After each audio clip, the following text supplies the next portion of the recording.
the whole premise of this actually did come out of wanting fellowship with other dads. And I know, you and I are believers. Jesus Christ is our Savior, and we're in a disciple group together. That's awesome. You're one of my mat carriers.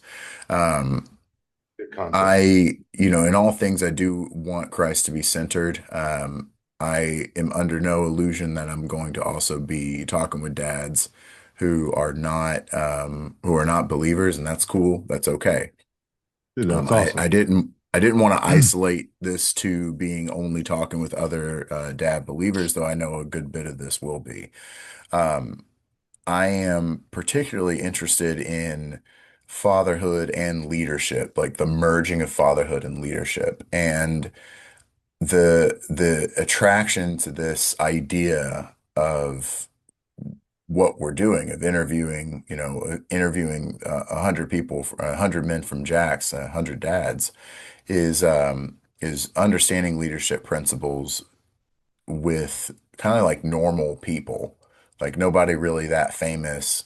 Um, and it just being like, okay, well, what are normal people struggling with? I think after 100, you get a pretty good sample size of the consistent things that men are struggling with. And I think some type of wisdom is going to emerge from that.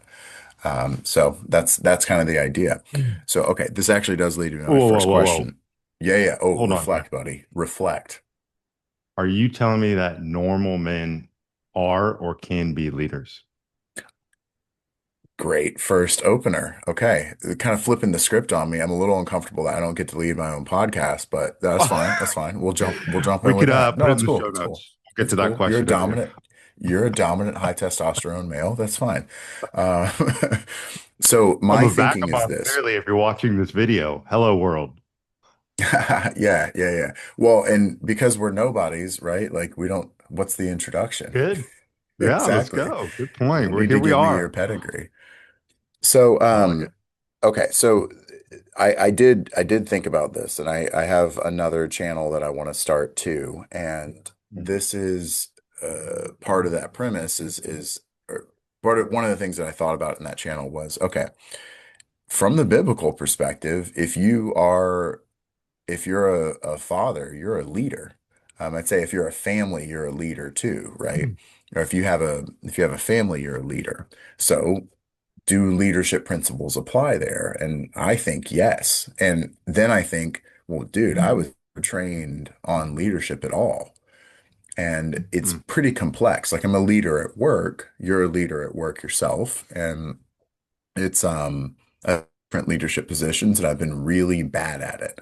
And in fact, the Mm. stats say in multiple places that the leadership, uh, um, what's the word? The leadership incompetence rate or the managerial incompetence rate is like 2 out of 3. It's like 67%. Um, 60, 70%. So like 60, 70% of leaders especially like mostly in the business world, are alienating their staff. They're alienating their Mm. talent. They're ineffective as leaders. We don't even have really a good definition of leadership. And so I'm learning all this stuff in business, and I'm like, okay, well, let me apply it to my life. And so far, it's been really great. Like when I act like a good leader at work, and then I try to bring that good leadership to home, good things typically happen. Now, I think that that is Bible centered and Christ centered. But at the same time, the principles still follow. So anyway, so I do think if you are I think if you're a leader, or excuse me, I think if you have children, I think if you have a spouse, like Mm. you're a leader. So what Hey, say man. you?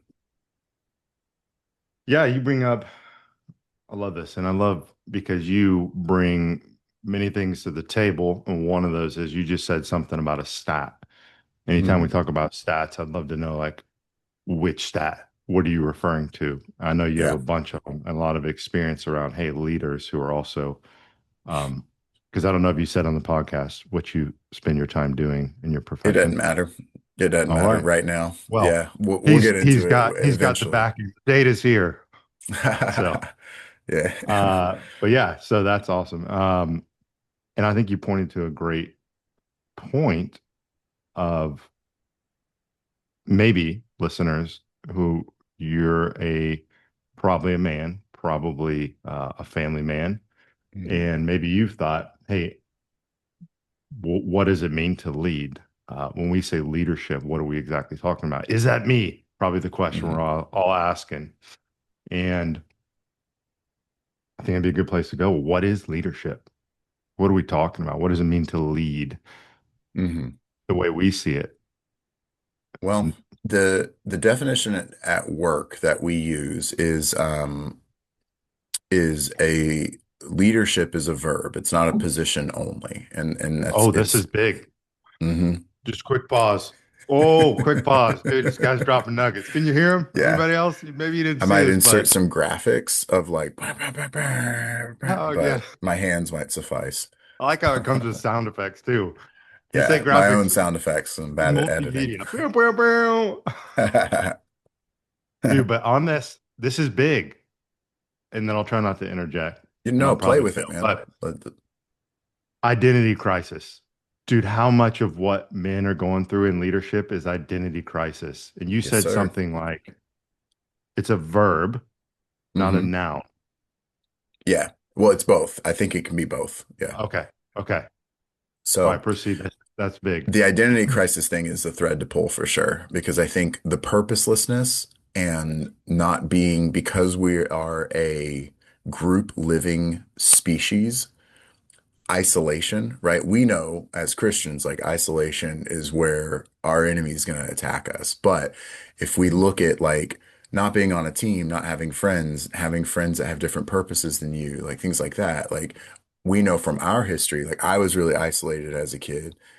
You had run with some people that at the time, being more adolescent, that were, that could have had some uh, that maybe had different purposes than you at the time, right? Or than what your destiny was. Oh And man, so, I struggle with isolation for sure. yeah, yeah, Even with especially now. groups of people. Yeah. Okay, okay.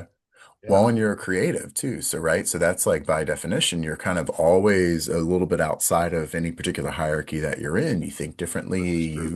You're a challenger for sure. So I do think there's this identity crisis thread that we can pull here, but maybe that then carries. I certainly saw that carry over um, into being a father, being a husband, and Mm, the switch from single, even like fiancéed, right? When I was fiancéed up to being married, um, all the old stuff of like leadership archetypes that I thought were healthy or that I thought were like the way to act, like that was not the way to act with my wife. And we've, as many people have shared their wisdom of, being married for 60 years is like you grow together, right? And so part of that process is like figuring out what's the best way for me to lead my wife or spouse or whatever, mm, right? And then now with fatherhood, it's the same ball game, but it's probably different positions, I'd say. So yeah, so leadership being a noun and a verb being a position. Yes, you're in a position of leadership, I believe. And the verb of it is building and maintaining effective teams.